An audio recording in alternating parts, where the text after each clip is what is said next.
Hello friends, welcome back to our channel. Friends, ఈరోజు మన వీడియోలో మాట్లాడుకునే టాపిక్ ఏమంటే, ఎవరైతే బ్యాక్ డోర్ జాబ్స్ నుండి అలాగే ఎక్స్పీరియన్స్ పెట్టి ట్రై చేస్తున్నారో వాళ్ళకి చాలా మందికి ఉండే డౌట్ ఏమంటే, ఇప్పుడు బయట కొన్ని కంపెనీస్ పిఎఫ్ హిస్టరీ అలాగే పిఎఫ్ క్రియేట్ చేసి అలాగే బ్యాంక్ స్టేట్మెంట్స్ కూడా ప్రొవైడ్ చేస్తున్నాయని నాకైతే వచ్చింది. అవి చేస్తున్నాయండి. మనకు ఒక వీడియోకి కామెంట్ అయితే వచ్చింది. ఏమొచ్చిందంటే, భయ వాళ్ళు ఏ విధంగా ప్రొవైడ్ చేస్తారు అనే దానిపైన అయితే కామెంట్ అయితే ఒకరు చేశారు.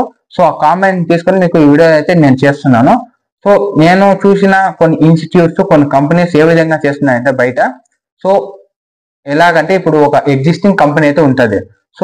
ఇప్పుడు మీకు ఒక 3 years గ్యాప్ ఉంటుంది. మీకు ఒక 3 years ఎక్స్పీరియన్స్ పెట్టాలి.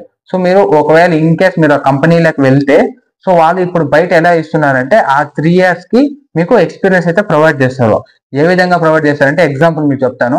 మీరు ఇన్ కేస్ మీరు ఫ్రంట్ ఎండ్ డెవలప్మెంట్ వెళ్ళాలనుకోండి, 3 years ఫ్రంట్ ఎండ్ డెవలప్మెంట్ లో ఎక్స్పీరియన్స్ పెడుతుంటే, మీకు ఒక 6 months వాడు మీకు వాళ్ళ కంపెనీలోనే నుంచి కోర్స్ ఎలాగైతే వాడు మీకు నేర్పిస్తాడు. Course front end development course ఏ విధంగా ఉంటుందో ఆ కోర్స్ మీకు నేర్పించి వాడు మీకు ఫస్ట్ మీరు ఎప్పుడైతే వెళ్తారో అప్పుడే మీకు పిఎఫ్ అకౌంట్ అయితే మీకు క్రియేట్ చేస్తాడు.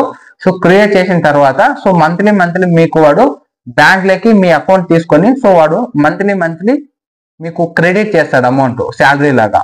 చేసిన తర్వాత మీకు బ్యాంక్ స్టేట్మెంట్ కూడా వాడు క్రియేట్ చేసి మీకు ఇస్తాడు. దాని తర్వాత మీకు పిఎఫ్ డిడక్షన్లు కూడా వాళ్ళు అలాగే చూపిస్తారు. మీరు ఎప్పుడైతే ఇప్పుడు అలాంటి కోర్సు మీరు కంప్లీట్ చేసుకొని బయటకు వస్తారో అప్పుడు ఏమవుతుందంటే, లేటెస్ట్ 6 months పే స్లిప్స్ అయితే అడుగుతారు కదా. పే స్లిప్స్ వస్తాయి. బ్యాంక్ స్టేట్మెంట్ కావాలంటే వాళ్ళు క్రెడిట్ చేసింటారు కాబట్టి మీ బ్యాంక్ లోకి బ్యాంక్ స్టేట్మెంట్లు కూడా అక్కడ జనరేట్ అవుతాయి. నెక్స్ట్ ఏమంటే పిఎఫ్ ఈపీఎఫ్ హిస్టరీ అడుగుతుంటాయి. లేని వాళ్ళ కోసం అటువంటి ఇన్స్టిట్యూట్ కంపెనీస్ ఏం చేస్తాయంటే, మీరు ఎప్పుడైతే జాయిన్ అవుతారో ఆ ముందుగానే మీకు పిఎఫ్ అకౌంట్ అనేది క్రియేట్ చేసి అదే విధంగా అందులోకి క్రెడిట్ డిడక్షన్స్ అయినట్లు చూపిస్తాయి. అది రియల్ అండి. అలాగైతే బయట అయితే చేస్తున్నాయి చాలా కంపెనీస్. ఈ విధంగా అయితే బయట ఈ బ్యాంక్ స్టేట్మెంట్ ఈపీఎఫ్ హిస్టరీ కానీ ఇలా అయితే జనరేట్ చేస్తున్నాయి. చేశారు. Hope you will get your answer. Okay అండి, థ్యాంక్స్ ఫర్ వాచింగ్.